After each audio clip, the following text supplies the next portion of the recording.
जब हम अपनी योग्यता, क्षमता और अपने सपनों को दरकिनार कर देते हैं, कर्म और पुरुषार्थ पर कम और भाग्य पर ज़्यादा भरोसा करते हैं, अपनी दयनीय स्थिति को बिना प्रतिरोध के स्वीकार कर लेते हैं और उसको अपनी किस्मत के साथ जोड़ देते हैं, तो हमारी ज़िंदगी एक औसत ज़िंदगी की श्रेणी में आती है।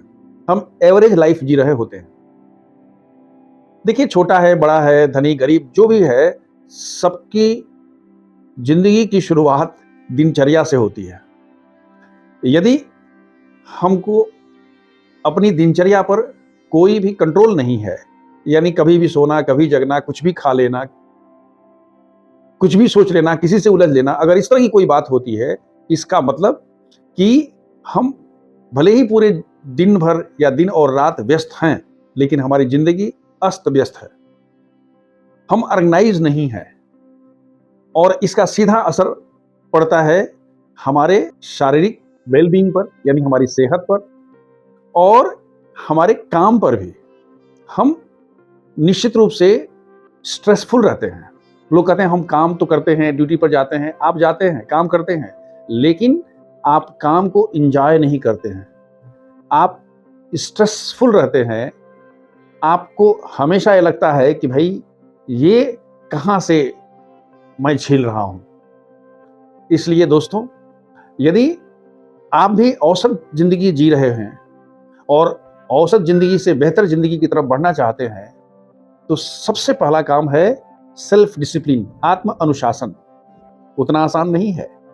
आत्म अनुशासन से कुछ 2-4 बातें मैं बता रहा हूं, उसको ध्यान से देखिए, आपको मजा आएगा। पहला, आपको सफिशिएंट नींद आनी चाहिए। अब कह सकते हैं कि साहब हम सोते तो हैं। देखिए, नींद और चैन की नींद में बहुत फर्क है। और मैं ये नहीं कहता हूं कि नींद मतलब कि आपको अर्ली राइजर होना है, 5 बजे ही उठ जाना है, बिल्कुल नहीं। यदि आप रात के 1 बजे तक काम करते हैं, तो 5 बजे आपसे उठने की उम्मीद करना बेवकूफ़ी है। अगर आप 8 बजे उठते हैं, 9 बजे उठते हैं, वो आपको डिसाइड करना है। लेकिन कितनी क्वालिटी वाली नींद आपको आती है, वो आप ही बताएंगे। दूसरा होता है शरीर के आहार का, आप क्या खाते हैं, ये बहुत इंपॉर्टेंट है। कुछ भी खा लिया, कुछ भी पी लिया, कोई उसका रूटीन नहीं है, जी नहीं। आपके शरीर की आवश्यकता और आपकी इच्छा, ये जब दोनों मिलकर के डिसाइड करता है कि हाँ भाई, आपको कितना आहार चाहिए, क्यों चाहिए, कब चाहिए, बस। लेकिन आहार पर आपको बिल्कुल ध्यान तो देना ही होगा। ये नहीं कि इतना काम में मशगूल हैं कि खाने का कोई न टाइम है। और इसका असर धीरे-धीरे कहाँ पड़ता है? आपके शरीर पर पड़ता है। तीसरा, व्यायाम। व्यायाम का मतलब ये नहीं कि आप योगा, मेडिटेशन, अगर आप जिम जाते हैं, आप जो भी करते हैं, आपको पता है कि दिन में आपकी कितनी कैलोरी जलनी चाहिए, सीढ़ियाँ चढ़ते हैं, वॉक करते हैं, जिम जाते हैं, वो आपको डिसाइड करना पड़ेगा। और चौथा सबसे इंपॉर्टेंट है, वो है इमोशनल बैलेंस का। भावनात्मक रूप से आप कितने बैलेंस्ड हैं? आप तनाव को, काम के तनाव को, संबंधों को कितना स्मूथली और इजीली हैंडल करते हैं, ये आपके इमोशनल वेलबींग पर डिपेंड करता है। और ये तभी संभव है जब आप अवेयर हैं, इंटेलेक्चुअली इवॉल्व हैं, आपको पता है कि आपको कुछ करना है।